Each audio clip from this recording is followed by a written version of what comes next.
Muy buenas tardes, queridísimos hermanos en Jesús. Cuánto gusto estar juntos otra vez en la casa de nuestro Dios. Sí, aunque sea por estos medios electrónicos, pero juntos en el Espíritu con nuestro Señor. Muy bienvenidos todos a estudiar en esta tarde, en este sábado precioso, la palabra del Señor. Pero antes, vamos a adorarle, vamos a adorar a nuestro Dios, que Él está esperando la adoración de sus hijos en su día santo. Pues Dios es santo. Nos dice Apocalipsis que los ángeles dicen santo, santo, santo, y ni siquiera se atreven a mirar el rostro de Dios el Padre por su absoluta santidad. Vamos a adorarle pues en su santidad con el himno Santo, Santo, Santo. Canten desde su casa adorando al Señor.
Gracias por acompañarnos en este hermoso canto de adoración a Dios.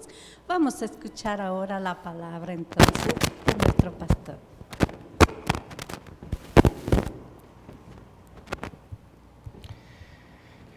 Invito a que inclinemos el rostro para pedir la bendición de Dios y así iniciar la exposición de la palabra de Dios.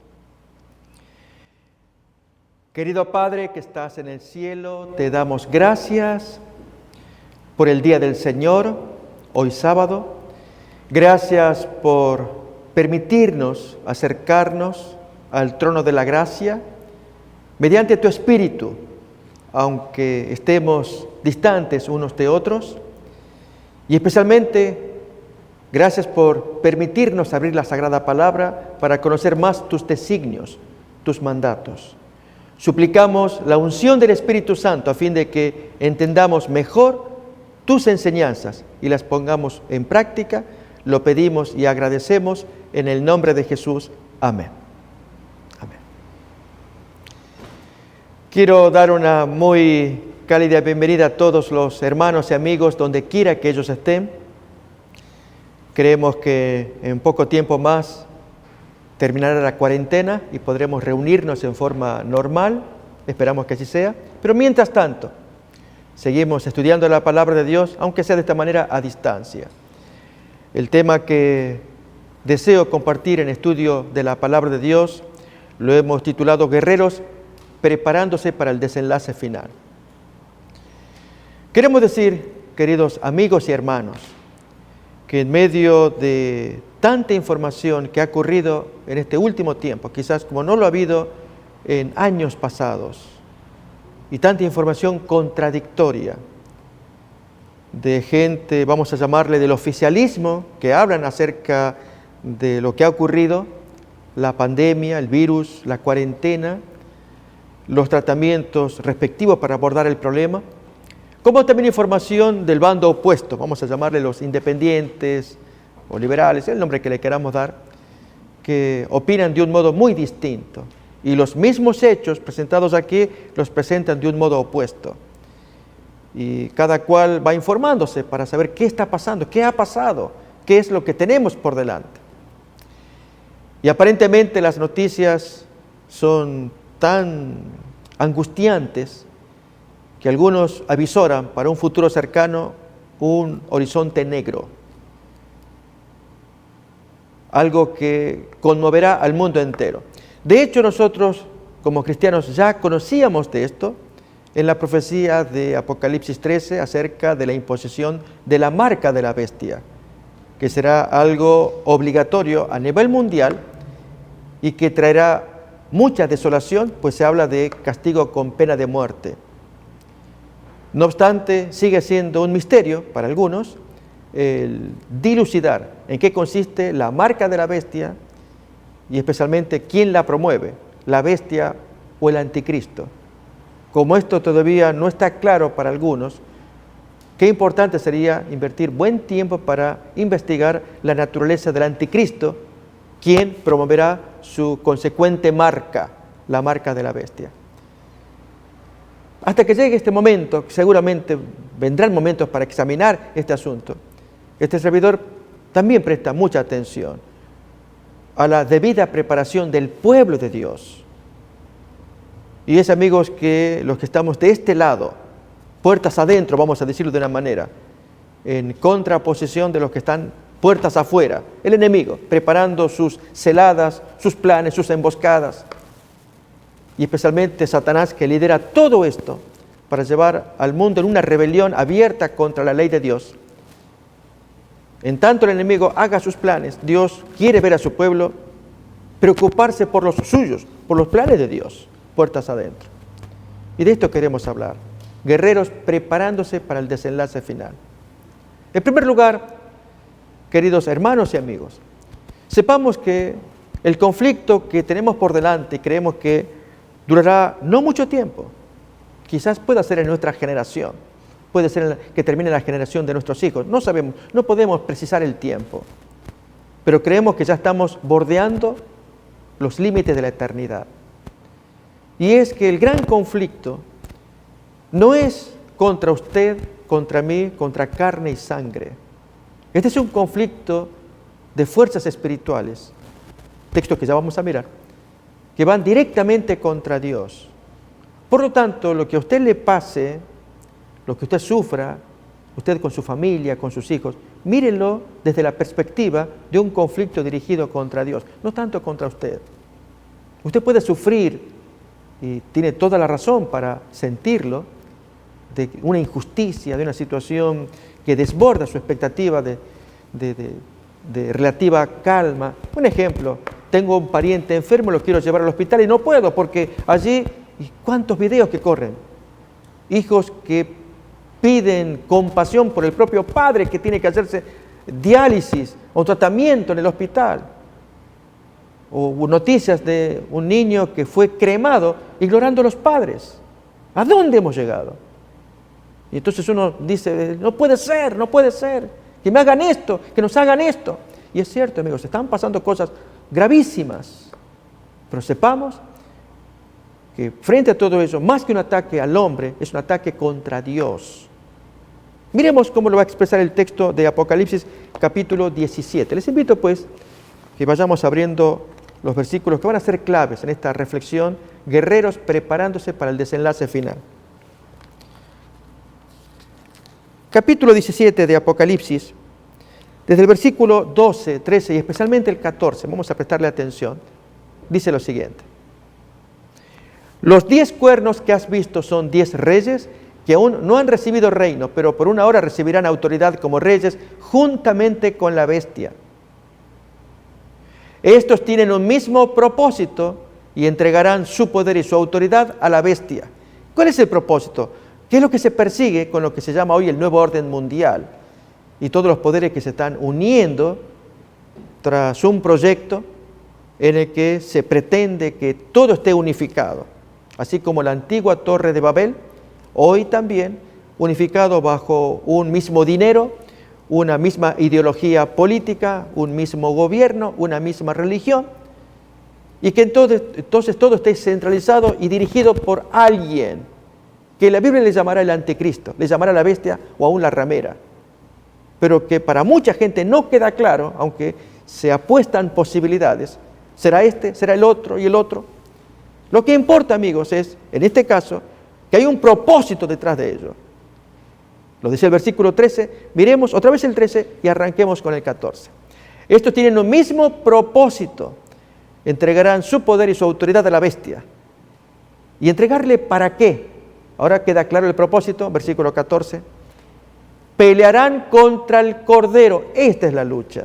Es una pelea contra Dios, en la cual nosotros, como muy débiles peones de ajedrez, humildes, si imaginamos el caso de este que se me contó, de un niño cremado, incendiado, con desconocimiento de los padres, que supuestamente traía el coronavirus. ¿Cuántas historias tristísimas de videos que se filman? Que supuestamente llevan a un paciente, están los enfermeros allí, todos enmascarados, y llevan al paciente allí en una cama para una ambulancia. En algún momento algo pasa con la cama que se rompe, se cae, y aparece alguien allí vivo. Todo un show. Los videos revelan algo. La gente se fastidia, me están tomando el pelo, es lo que dicen, amigos. Cuando pasa esto, hay un plan, es obvio, del enemigo, pero me interesa hablar del plan del pueblo de Dios, nosotros los que estamos acá. Prefiero hablar de esto, porque lo otro va a ser absolutamente inconfesable. Que se hagan cargo quienes investigan para denunciarlo, criminalizar esto y castigar. Pero el pueblo de Dios necesita fortalecernos de puertas adentro, entender la naturaleza del conflicto y prepararnos adecuadamente. Y vemos aquí la naturaleza, es pelear contra Dios, pelear contra el Cordero. Pero miremos, ya la victoria se anticipa en el mismo versículo 14. Él va a vencer, dice el texto, el Cordero los vencerá porque Él es Señor de señores y Rey de reyes. Él ya lleva la victoria. Pero los que están con Él son los que sufren, somos el pueblo de Dios, los que participaremos en este gran conflicto que tenemos por delante. Los que están con Él son llamados y elegidos y fieles. Y de esta gente es la que queremos hablar. ¿Cómo formar parte de ese grupo selecto para llegar al término, a la parte final, victoriosos? Y que el enemigo haga el despliegue que quiera hacer, según revelan videos, audios, como este show, dije yo, de llevar supuestos pacientes de coronavirus, todos enmascarados, y la gente los mira, y en eso algún accidente que se produce, se rompe el show y aparece el paciente caminando, está sano. Amigos, yo deseo transmitirles la confianza en la palabra de Dios, que Dios quiere que nos aferremos a Él. Habrá quienes investigarán estas situaciones y darán su castigo, pero en lugar de ponernos de este bando de venganza, yo voy a publicar este video, quiero que se investigue, etc. Habrá quienes lo hacen, pero me dirijo al pueblo de Dios. Echemos suerte con el pueblo de Dios, preocupémonos por edificar el carácter. Que en este gran conflicto no todos van a llegar. En la selección del texto que acabamos de mirar, de los llamados, los elegidos y los fieles, se pone esta denominación, amigos, porque hay una selección. Fíjense cómo va a terminar la parábola de los labradores malvados de Mateo capítulo 20, cuando allí hay gente que se queja ante el dueño por haber recibido la propuesta de trabajar en la viña al costo de 1 denario por día y trabajó las 12 horas, y cuando el dueño decide pagarles a todos, pero decide empezar desde el último que llegó, que trabajó apenas 1 hora, y se le paga el mismo salario que al que trabajó las 12 horas. Y ofendido el de las 12 horas, le dice, habla con el amo. ¿Por qué los has hecho iguales a nosotros? Amigos, ese diálogo lo vamos a poner a continuación de Mateo capítulo 20 para ver la conclusión, que es la que nos interesa. Mateo capítulo 20, versículo 9 en adelante. Al venir los que habían ido cerca de la hora 11ª, recibieron cada uno 1 denario. Al venir también los primeros, pensaron que habían de recibir más, pero también ellos recibieron cada uno 1 denario. Al recibirlo, murmuraban contra el padre de familia, y estas actitudes, amigos, los hacen desechables. Y este es el cuidado que tenemos que tener si queremos heredar la eternidad. No ser desechables. Dios observa mucho nuestro carácter, la forma en cómo reaccionamos, cómo hablamos, lo que murmuramos, lo que observamos y opinamos. ¿Por qué? A ver, miremos cómo avanza esta parábola. Murmuraban diciendo, estos últimos han trabajado 1 sola hora y los has hecho iguales a nosotros, que hemos soportado la carga y el calor del día, de las 12 horas de trabajo, desde las 6 de la mañana hasta las 6 de la tarde. Él, respondiendo a uno de ellos, le dice, amigo, yo no te ofendo, yo no te agravio. ¿No conveniste conmigo en 1 denario? Ese era el salario, ¿verdad? Toma lo que es tuyo y vete. Pero quiero dar a este último como te di a ti, que no puedo hacerlo. ¿No me es lícito hacer lo que quiero con lo que me pertenece? ¿O tienes tu envidia porque yo soy bueno? Amigos, ese individuo se va a hacer desechable. El amo no lo quiere. Trabajó, se le pagó, ahora vete. Porque el amo va a escoger gente que finalmente le queden como empleados estables. Miren cómo sigue. Así los primeros serán últimos y los últimos serán primeros. Porque muchos son llamados y pocos los escogidos. ¿Notamos? Ahí está. Ahí empezamos a entender mejor la expresión de Apocalipsis 17:14. Que la pelea es contra el Cordero. Él vence porque Él es Señor de señores y Rey de reyes. Y los que están con Él en la refriega son los llamados, los escogidos y aún fieles. Muchos llamados, pocos los escogidos. ¿Notamos? El Señor llama a todos, y a medida que avance el tiempo, los predicadores serán más audaces, dirán verdades más plenas, contundentes, en todas partes del mundo. Se levantará la palabra de Dios y especialmente la revelación de las profecías bíblicas. La marca de la bestia va a ser una de las principales. La denuncia del anticristo, que quede todo claro según la profecía bíblica, para que cada cual decida su suerte. En la predicación serán llamados, muchos serán llamados, pocos van a ser los seleccionados. Y esto se deberá a la reacción de cada cual, cómo escucha la historia. Pero además, amigos, a la hora de ser seleccionados, se verá la naturaleza del carácter. Lo miramos en la parábola. El amo desecha al murmurador, al criticón.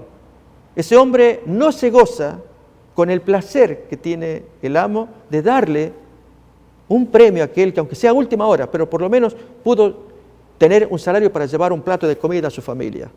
De otro modo no tenía nada. No logra ver bondad en el amo de darle un salario que, aunque trabajó a último momento porque no se lo miró durante el día, pero apareció allí pidiendo trabajo y a último momento, y se le da un salario con el que puede ayudar a su familia durante el día, murmurando. Y además ni se goza con la bendición del empleado, del colega. En lugar de traer palabras de bondad, tuviste suerte, que Dios te ayude, te bendiga, porque así como me pasó a mí, que tengo trabajo y tengo salario, tú por lo menos conseguiste algo, ya tienes para dar de comer a tu familia. No pensó en eso, no le interesó, así quedó fuera.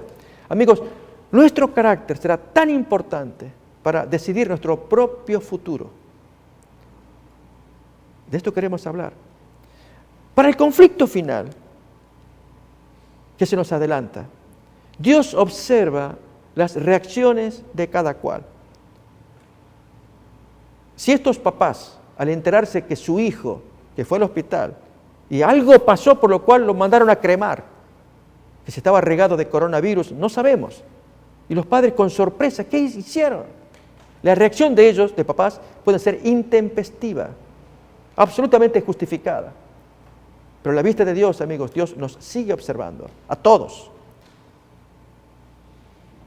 Y entonces ahí cada vez entenderemos más que los llamados van a ser abundantes para todos, los seleccionados van a ser menos. Porque serán descartando ellos mismos, serán siendo desechables. Y amigos, ¿quién no quiere heredar la eternidad? ¿No será bueno empezar a sacudirnos para orar al Señor? Señor, por favor, ni yo me conozco de las pruebas que están por venir, que se me llega a tocar una, y por mi reacción, por mis palabras, por mi respuesta a la prueba, tenga que yo ser desechado. A pesar de que fui llamado, no fui escogido. Otro lo va a hacer, otro ocupará mi lugar. No, amigos, es un pensamiento muy terrible. Para ello, vamos a valernos de una historia bíblica, de guerreros que se preparaban para el desenlace, para un gran conflicto. La historia de Gedeón es conocida, muy querida también. La hemos considerado ya en otras ocasiones, pero acá hay detalles que vamos a examinar con más precisión. En Jueces capítulo 6 se nos cuenta de cómo el pueblo israelita sufría avasallamiento de parte de los enemigos madianitas, quienes asolaban los cultivos y dejaban a esta gente absolutamente empobrecida. A pesar de que cultivaban, todas las mieses, todos sus cultivos los perdían a manos de estos depredadores. Venían como langostas, arrasaban y quitaban todo. 7 años habían sufrido esa expoliación, pero era por causa de sus propios pecados. Esto lo revela Jueces capítulo 6. Hasta que Dios va a intervenir conmoviéndose de las oraciones que eleva la gente, pero a la vez va a revelarles los pecados en los que ellos están metidos. Y para ello va a utilizar a un joven esforzado y valiente, cual es Gedeón, al cual Dios se le aparece como un caminante. El ángel de Jehová se le aparece y le revela: tú serás el libertador ahora de estos madianitas. Yo. Y Gedeón, humilde, comienza a aceptar, pero aquí un plan que sacude a toda la población. Gedeón tiene que atacar un centro de culto que lamentablemente su propio padre desarrolló en la población, la ciudad de Abiezer, una ciudad israelita. Y Dios le revela: tú tienes que tomar allí el culto de Baal y las estatuas de Acera y destruirlas para mí. Y un animalito precioso que hay allá lo quiero en el sacrificio. Y Gedeón, asustado, lo hizo, pero lo hizo de noche para que nadie lo viera, ayudado por sus criados. Al día siguiente, amigos, la población israelita, al enterarse de semejante atropello, destruyeron el culto de Baal, un culto extraño, destruyeron las estatuas de Acera, otro culto extraño, y mataron a un precioso animal en sacrificio. La gente investigó quién hizo semejante desastre y descubrieron que era Gedeón. Pues hay que matarlo. Voy a invitar, amigos, a que leamos la historia, esta parte al menos, en Jueces capítulo 6, desde el versículo 29 en adelante. Y se dijeron unos a otros: ¿quién ha hecho esto? Y buscando e inquiriendo, les dijeron: Gedeón, hijo de Joás, que era el dueño de la propiedad y el administrador del culto diabólico de Baal, un culto extraño, y las estatuas de Acera. Gedeón, hijo de Joás, lo ha hecho. Entonces los hombres de la ciudad dijeron al papá: saca a tu hijo para que muera, porque ha derribado el altar de Baal y ha cortado la imagen de Acera que estaba junto a él. ¿Notan? Es un pueblo israelita, la ciudad de Abiezer, pidiendo venganza porque le atacaron un culto extraño. Y después se sorprenden de que Dios no les prosperara durante 7 años, permitiera el vandalismo de los madianitas contra ellos por estar reteniendo un culto pagano. Ya iremos sacando lecciones para nuestros días, queridos amigos. Dios está observando nuestras conductas y sí, estamos acariciando cultos extraños nosotros mismos. Bien, miremos cómo avanza la historia. Y Joás, el papá, respondió a todos los que estaban junto a él: ¿contenderéis vosotros a favor de Baal? ¿Defenderéis su causa? Cualquiera que contienda por él, que muera esta mañana. Si es un Dios, que contienda o se defienda por sí mismo con el que derribó su altar. Aquel día Gedeón fue llamado Jerobaal, esto es, contienda Baal contra él por cuanto derribó su altar. Pero todos los madianitas y amalecitas y los del oriente se juntaron a una y pasando acamparon en el valle de Jezreel. Y de esto es lo que queremos hablar, amigos. En primer lugar, esta historia de Gedeón nos muestra una primera instancia, un pecado colectivo. Dios no puede darles bendición, compañía y prosperidad en la batalla si no quitan el pecado que hay en medio de ellos. Un pecado promovido por el papá de Gedeón, tenía un santuario dedicado a un culto extraño. Imagínense que si de este lado vamos a orar y que Dios nos bendiga, oramos a Jehová, y por las dudas, si Dios no oye, oramos a San la Muerte también. Y que San la Muerte nos cuide con su bendición. Sería una locura. Pero de hecho hay gente que ora de esa manera. El Dios protector de los narcotraficantes y cosas por el estilo. La ignorancia, ¿dónde nos puede llevar? Y especialmente el distanciamiento del Creador. Si no estamos comulgando con Él, nuestra mente se extravía para hacer semejante locura de orarle a San la Muerte. Bien, no es distinto el culto de Baal y de Acera. Ahora bien, habiendo Gedeón hecho la voluntad de Dios, que era limpiar ese asunto, y que la gente absolutamente ofendida lo querían matar, reacciona, felizmente Joás, el papá, intervino favorablemente, y la gente se aplacó. Y la pelea se presenta ya. Reunidos los enemigos en una multitudinaria caravana, van a atacar al pueblo de Dios. Hay que actuar, Dios va a actuar, claro que sí, pero necesita guerreros que se preparen para el desenlace. ¿Qué lecciones podemos sacar? Miremos cómo avanza la historia.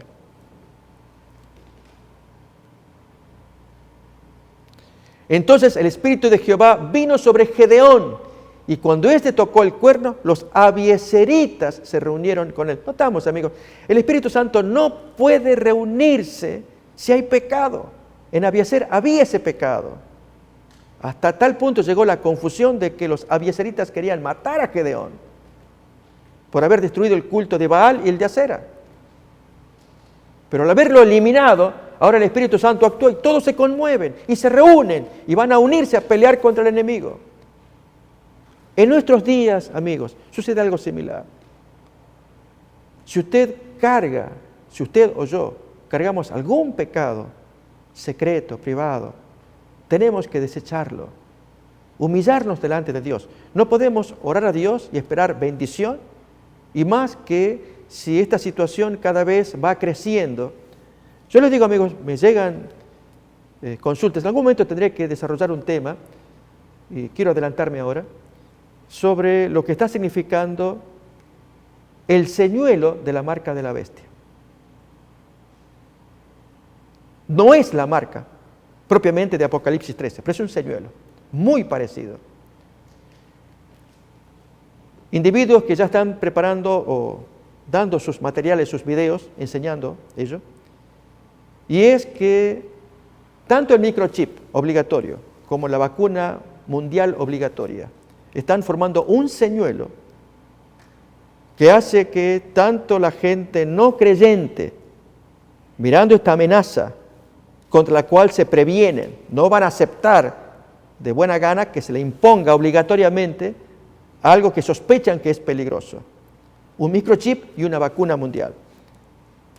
A esto asociado con información que relaciona ambas cosas con las antenas 5G y perversas intenciones detrás de todo ello. Habrá quienes son especialistas para explicar esto, si es una teoría conspirativa o no, si hay realidad o no. Pero los que estamos del otro lado, estamos expectantes y alguna gente con miedo. Miedo porque hay voces, como la de cierto abogado, también en un video, donde él amenaza. Él va a ser uno de los capitanes de imponer obligatoriamente la vacuna y da la razón. Si usted no se pone la vacuna, esto es una amenaza, como un leproso. Esa palabra la tomo yo. Una amenaza. ¿Por qué? Porque yo tengo la vacuna, mi familia tiene la vacuna, que nos protege de todo virus, y usted no la tiene. Usted es una enfermedad caminando, o una amenaza o un riesgo caminando. Y usted no puede estar conviviendo conmigo. Y por lo tanto, entra en mis territorios, negocio, usted compra aquí, vende allá, todo acá, cargando el riesgo de una peste, y yo que la quiero evitar. Vamos a vivir todos tranquilos, seguros y felices si estamos todos vacunados. Es el argumento que trae este abogado. Por lo tanto, seré uno de los primeros de defender que se imponga obligatoriamente. La pregunta es, ¿y si me niego, si no quiero, por convicción personal? Usted pagará las consecuencias. O nuestra salud con una vacuna obligatoria, o su rebelión, su necedad, tosudez, que usted interpreta otra cosa, y no voy a permitir que usted sea un riesgo para mi entorno. ¿Entendemos el argumento? Amigos, esto va a ir creciendo, más y más, al punto que creemos que llegará el momento en que habrá que decidir, dejarse poner o no. Inmediatamente lo asociamos con la marca de la bestia, que se impondrá con pena de muerte, de modo que no podrán comprar ni vender, tal como reza Apocalipsis capítulo 13. Pero amigos, estamos hablando de un señuelo basado en textos bíblicos que tienen que ver con enseñanzas de Jesús. Pero eso lo miraremos en otra ocasión, solamente describir el problema que hay. Para decir que es tan importante que atentos a la palabra de Dios, independientemente de lo que el enemigo haga, señuelo o no señuelo, lo que hagamos nosotros, Dios lo está observando. Y en el caso particular de Gedeón, estamos diciendo que el Espíritu Santo conmueve a este líder para que toque el cuerno, la bocina, la trompeta, en son de guerra, y todos los abieseritas vienen y se reúnen y lo apoyan. Pero ¿cómo es posible que lo apoyen si momentos antes lo querían matar? ¿Por qué? Porque el pecado fue desechado. Así va a ocurrir, queridos amigos y hermanos, con nosotros. Solamente cuando el pecado sea desarraigado, quitado del medio de nosotros, podemos esperar que Dios actúe para incendiar nuestro corazón y apoyar la causa de estar junto al Maestro para pelear contra los eventos que van a venir. Pero si cargamos pecado de por medio, no podremos hacerlo. Bien, el texto de Gedeón, de Jueces capítulo 6, nos contaba que se reunieron en multitud. Todos los abieseritas vinieron a apoyar a su líder. Pero miremos más lo que sigue.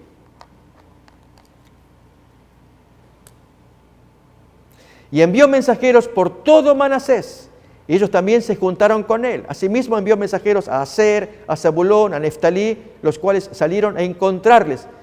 Las tribus estaban respondiendo. Era el Espíritu Santo que estaba conmoviendo a todos para que vengan a apoyar a Gedeón contra la guerra que tenían allí enfrente de los enemigos en multitud que se reunían contra ellos.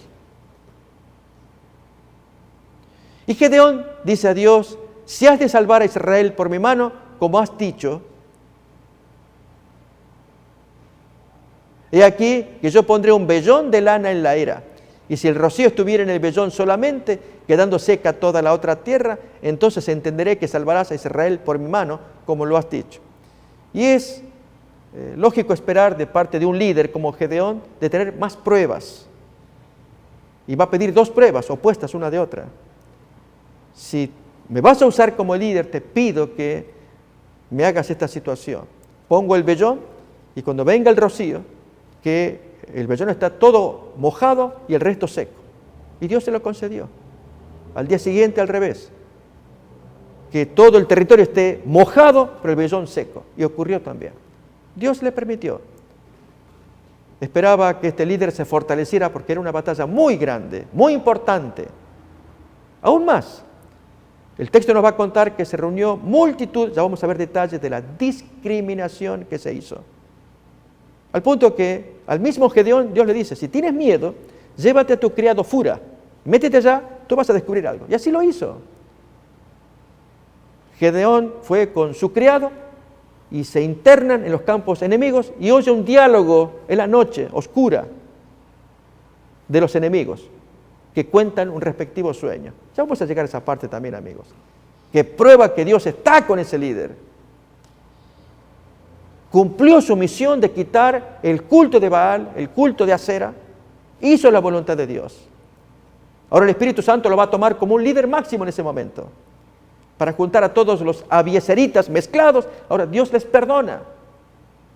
Y otras tribus se van sumando. Pero hay un problema grave entre todos ellos. La soberbia de creer que lo pueden hacer. No logran ver el poder, la gracia de Dios. Quiero invitarles, amigos, a que leamos, esta es la parte quizás más importante de esta historia. Los guerreros que se preparan para el desenlace final necesitan autodescubrirse su propia naturaleza. ¿Somos soberbios, orgullosos, pedantes, autosuficientes? ¿Creemos que lo podemos hacer con nuestras propias fuerzas? Más que nunca necesitamos una escuela, y hasta yo diría un curso acelerado, de pocas semanas, de pocos meses, en que aprendamos rápidamente lo que durante décadas, desde que tenemos uso de razón hasta la fecha, no aprendimos. A confiar en Dios, a depender de Él, a confiar en su juicio, a luchar contra nuestra propia humana naturaleza. Más que nunca, amigos, en los días que tenemos por delante, lo que más importa es el cultivo del propio carácter. Podemos escuchar sermones aquí, sermones allá, algunos que traerán luz contando eventos y uno queda asombrado. ¿Pero de qué sirve toda esa información si tengo un carácter que no logro controlar? Me airo fácilmente, pienso mal rápidamente, pierdo el control fácilmente. Cuando me acontece una prueba, rápidamente fluyen o los pensamientos o las palabras, hasta que luego se aplaca la cosa y entonces ya me siento mejor. No, amigos, tenemos que rápidamente aprender docilidad, sumisión, para que Dios vaya perfeccionando el carácter de aquellos que vayan discerniendo que este es un gran conflicto, pero primeramente contra el Creador, contra su ley, pelearán contra el Cordero, y los que le acompañan al Cordero tienen que ser gente especial. Todos han sido llamados, pero muchos han sido desechados, quedaron los escogidos, y luego más, los que son fieles en medio del conflicto. Y la fidelidad se observará vez tras vez. En el descarte, amigos, esto es un concepto que quizás no nos gusta escuchar, porque a nadie le gusta ser descartado. Nos gusta que nos inviten y que nos prometan, tú vas a entrar, tú también, no te preocupes, tú también. Más bien, el texto que vamos a leer a continuación no habla así, es al revés. Puro descarte, descarte, descarte. Pero aprendiendo la razón del descarte, para que nos pongamos en guardia. Esto nos va a ayudar, para que confiemos en Dios y seamos más proclives a depender de Dios y no tanto de nuestro raciocinio humano. Invito pues a que miremos Jueces capítulo 6, en la última parte, versículo 40, para arrancar el capítulo 7. Y aquella noche lo hizo Dios así, la segunda prueba, solo el vellón quedó seco y toda la tierra tuvo rocío. Capítulo 7:1. Levantándose pues de mañana Jerobbaal, el cual es Gedeón, y todo el pueblo que estaba con él, acamparon junto a la fuente de Jarod, y tenía el campamento de los madianitas al norte, más allá del collado de More, en el valle. Y Jehová dice a Gedeón, y estas son las palabras que nos tienen que interesar, amigos. Esto es como Dios mira el conflicto, no como lo miramos nosotros. Nosotros lo podemos mirar desde el punto de vista humano. Por ejemplo, que la cuarentena, la crisis, nos quitó el trabajo, nos empobreció, arruinó mi fábrica, tuve que despedir a todos los empleados, me quedé sin dinero, no puedo pagar el mortgage, la hipoteca, no, perdí mi casa, perdí mi auto, perdí mi mujer, que me abandonó porque... lo que fuera, amigo, lo que fuera. Lo estamos mirando desde el punto de vista humano, y es razonable. Todo el mundo sufrió con esto. Pero demos un paso adelante y miremos cómo Dios mira las cosas. En este gran conflicto que tenemos por delante, en que Dios se ve insultado, porque el conflicto va dirigido contra el Cordero, pero el Cordero los vencerá. Nunca perdamos de vista esta perspectiva. El conflicto es contra Dios, contra Jesús. Y si nosotros, al unirnos con el Maestro, miramos el conflicto desde el punto de vista del Maestro, el Maestro nos va a decir, la pelea es conmigo y contra mis hijos y su carácter. Aquellos que desarrollen el carácter que el Maestro quiere, porque es la forma en cómo vamos a vencer, amigos. Cuando Jesús fue probado al máximo, luego de su Getsemaní, y le hicieron lo que le hicieron, acordémonos aquellas palabras memorables del Maestro al dirigirse a sus captores. Todas las noches, todos los días, yo estaba en el templo enseñándoles y nunca me prendieron. Y ahora ustedes vienen con palos, con las espadas, cadenas para tomarlo preso. ¿Por qué hacen esto así? Y él mismo agrega, esta es vuestra hora y la potestad de las tinieblas. ¿Recordamos el texto? En otras palabras, este es vuestro turno. Yo ya tuve el mío. Ya pasé por el Getsemaní. Hagan lo que quieran. Yo voy a invitar, amigos, a que leamos esa porción bíblica porque nos tiene que inspirar. Nuestro turno es ahora, de la debida preparación, para que tengamos nuestras fervientes oraciones, nuestra consagración, nuestra búsqueda de Dios, para que el Señor vea cómo edificamos nuestro carácter en el momento más dramático que vivimos muchos, sin dinero, sin trabajo, sin comida en algunos casos, expuestos a enfermedades en otros. No hay momentos propicios, halagüeños yendo a un hospital para atendernos, diálisis por ejemplo. Situaciones enojosas que todo el planeta estaba viviendo y esperamos que la cuarentena termine dentro de poco tiempo. Y sin embargo es el tiempo más precioso para edificar el carácter, para que digamos, como dijo Jesús, esta es vuestra hora y la potestad de las tinieblas. Si el Maestro dijo esas palabras, nosotros las tenemos que pronunciar también. Lucas capítulo 22, 53, leemos, habiendo estado con vosotros cada día en el templo, no extendisteis las manos contra mí, pero esta es vuestra hora y la potestad de las tinieblas. Entonces yo agrego esta pequeña frase, este es vuestro turno. Yo ya tuve el mío, hagan lo que quieran. ¿Se entiende? Amigos, nuestro turno es ahora. En consecuencia, miremos las palabras de Dios dadas a Gedeón en el gran conflicto que tienen por delante. Jueces capítulo 7, versículo 2. Y Jehová dice a Gedeón, el pueblo que está contigo es mucho para que yo entregue a los madianitas en su mano. No sea que se alabe Israel contra mí diciendo, mi mano me ha salvado. No, yo no voy a permitir eso. Notamos, Dios los quiere salvar a pesar de ellos mismos, porque ellos no, por más que quieren ayudar, vamos a cooperar, ayudar, llevan algo dentro que entorpece el plan del Señor. Es su orgullo personal, su pedantería. Yo no puedo hacer. No. Tienen que ser humildes, pero hay otras características más que iremos mirando acá. Siguiente versículo, 6:3. Ahora pues, haz pregonar en oídos del pueblo diciendo, quien tema y se estremezca, madrugue y devuélvase desde el monte de Galad. Y se devolvieron de los del pueblo 22,000 y quedaron 10,000. Miren, se les dio la invitación. Los que tengan temor, vuélvanse. Ya. Así que eran 32,000 que se habían reunido. Y notan, Dios, al decir estas palabras, nos muestra para este conflicto que tenemos nosotros. Amigos, Dios no quiere que tengamos temor. Y si se amenaza, yo conté lo de ese niño botado como para ser cremado. Hay mamás y papás que se pueden asustar. No imaginamos lo que tenga que venir. Ni es bueno tampoco hablarlo para no darnos un miedo anticipado. Pero van a venir cosas calamitosas. Y Dios nos pide a nosotros, tengan confianza, el conflicto es conmigo, no con ustedes. Yo los voy a defender. Y pase lo que pase, ustedes heredarán el cielo si permanecemos leales a Él.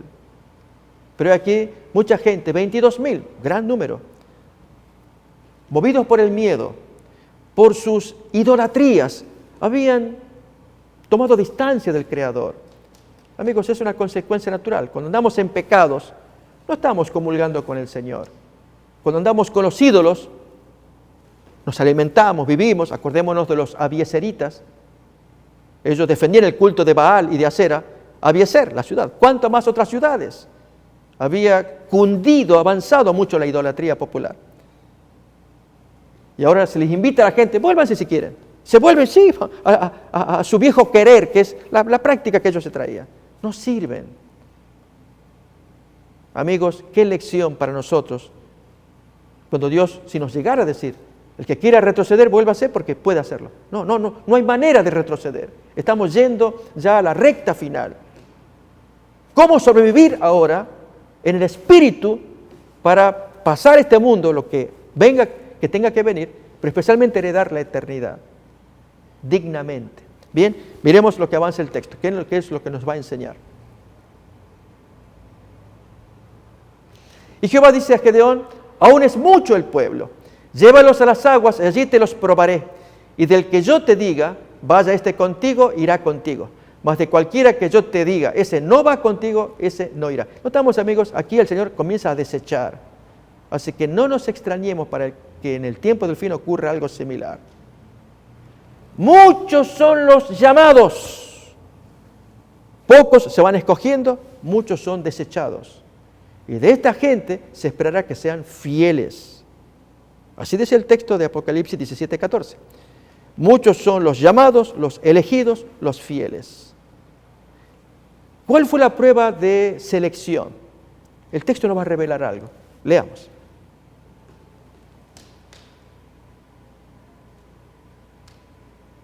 Entonces llevó el pueblo a las aguas y Jehová dijo a Gedeón, cualquiera que lamiere las aguas con su lengua como lame el perro, aquel pondrás aparte.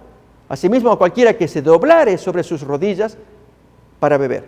Esa será la diferencia, la forma en cómo toman el agua. ¿Qué ocurrió? Y fue el número de los que lamieron llevando el agua con la mano a su boca, 300 hombres. Y todo el resto del pueblo se dobló sobre sus rodillas para beber las aguas. Entonces Jehová dice a Gedeón, con estos 300 hombres que lamieron el agua os salvaré y entregaré a los madianitas en tus manos. Váyase toda la demás gente, cada uno a su lugar. Y amigos, ya conocemos el resto del desenlace, pero saquemos la lección. Todos van camino al encuentro con Gedeón, pero tienen que tomar agua. Aquel que toma agua, como lo haría el perro, mueve la cabeza, pero mira por todos lados, y toma rápido y va a seguir, es porque le interesa la batalla, quiere meterse. Aquel otro que va a hacer tiempo, que si pudiera evitar la batalla, este se toma tiempo, se sienta sobre sus rodillas, así, se va a refrescar. Entonces Dios hace diferencia. Amigos, en el tiempo del fin, el Señor quiere que estemos muy metidos, concentrados en esta batalla contra Cristo. El Señor quiere que amemos al Señor y pensando que pase lo que pase, que haga el enemigo, Dios quiere que me sume a Él edificando mi carácter. Si por el contrario tengo los defectos como esta gente que al sentarse hacían demorar, estarse más cómodos, con ello tratar de evitar, de correr la batalla para más adelante. Notamos las intenciones. El Señor los separa.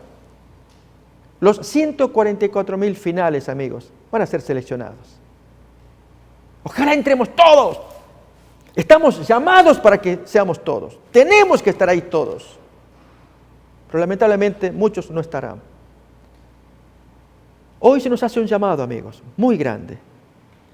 Con aquellos 300, Dios pudo destruir fácilmente la historia bíblica de Gedeón, tan preciosa, que cuando contamos a los niños, recordamos el cuerno, el cántaro, la antorcha, todo una obra maestra, que en la noche se hizo actuar todo ello, se tocó un cuerno, se rompió el cántaro y apareció la antorcha, y la agitaban, y gritaban por Gedeón. Y los enemigos, que eran multitud, se asustaron en la oscuridad, y viendo las antorchas, ellos se destruían entre ellos, y terminó la guerra, con ganancia para Gedeón. Puro miedo al enemigo, y se autodestruyó. Amigos, no sabemos cómo Dios va a actuar a favor de su pueblo, pero Dios quiere que su pueblo se entregue a Él, que lo ame, que le obedezca, que renuncie a su pecado personal, que abandone el ídolo que lo caracteriza, que abandone su Baal, su Astarté, su San la muerte, lo que sea, que entorpezca la relación con el Señor, que sienta que si se lo invita, rápidamente acuda, porque el Señor da las instrucciones. Se ataca al maestro ahora. La guerra es contra el Señor. Y aunque se pongan señuelos, que si el microchip, que si la vacuna mundial, la marca de la bestia, oportunamente todo va a acontecer. Que el pueblo sienta, tiene un Padre, un Dios que lo ama, que lo recoge, que le promete cuidarlo. Quiere lucirlo como trofeo para vencer al enemigo, pero necesita el elemento humano. Así como Gedeón con su gente, con allí lo que cubría, la antorcha, la vasija, la rompieron y quedó la antorcha al descubierto. Y fue lo que la agitaban y dio miedo al enemigo, creyendo que eran muchos, más el grito y se mataron. Así hoy, amigos, con el pueblo de Dios. Hablen, digan, levanten los mandamientos, exalten la voluntad de Dios. Muéstrense ustedes mismos como limpios ante Dios. No solamente con la voz predicando alto de la ley de Dios, sino el carácter exaltándolo, revelándolo también. Oh, amigos, Dios espera eso de su pueblo. ¿Lo haremos? Queremos invitarles a que ustedes también lo hagan. Los que estamos aquí, lo mismo. Entregarnos al Señor. Oh, Dios, toma mi corazón. Quiero entregarte mi alma, quiero obedecerte. Ayúdame a renunciar a mi pecado, a abandonarlo, a quitar ese Baal y esa Astarté que tengo en mi corazón. Ayúdame, fortaléceme, dame paz, dame consuelo. Te quiero obedecer y úsame. No me deseches. Dime lo que tengo que hacer, ahí quiero estar yo. Porque quiero ser parte del gran conflicto en que atacan al Cordero y estar dentro de aquellos que son llamados, elegidos y fieles. Y cantar alabanzas por siempre, si tú salvas mi vida y a mi familia. ¿Queremos hacer esas cosas, amigos? Que Dios les bendiga, si así lo creemos. Quiero terminar con una oración final este sermón. Querido Padre que estás en el cielo, te damos gracias por el estudio de la palabra de Dios. Pido tu bendición para todos los hermanos y amigos que hemos escuchado, que aprendamos a ser guerreros valientes, que nos preparamos para el desenlace final. Ayúdanos a entender cada vez más las historias de la Biblia y a poner en práctica tus consejos. Lo pedimos y agradecemos en el nombre de Jesús. Amén. Amén.